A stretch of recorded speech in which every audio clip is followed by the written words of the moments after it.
Huzur, I had a question. You know how when we go out in the colleges and everything, there's like women, alcohol, drugs, all that stuff.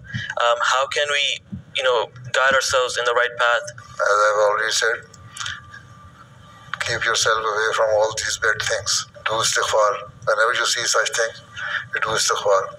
Allah Ta'ala says, when you see all this nonsense, just turn your face from them and go to the other way. This is how you can save yourself. Recite Auzubillah Minash Shaitanir Rajeem repeatedly. And Astaghfirullah Rabbi min kulli dhanbin wa atubu ilayh. And offer 5 daily prayers and pray in your prayers that Allah Ta'ala save you from all those bad things, evils of the society.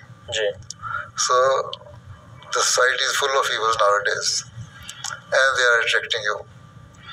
So this is how you can fight with Satan. Now this is the wrestling between you and Satan. Now let's see who wins. Inshallah, I do. Inshallah. Can you please pray that I do? If you are determined to win, then inshallah you will win. Inshallah.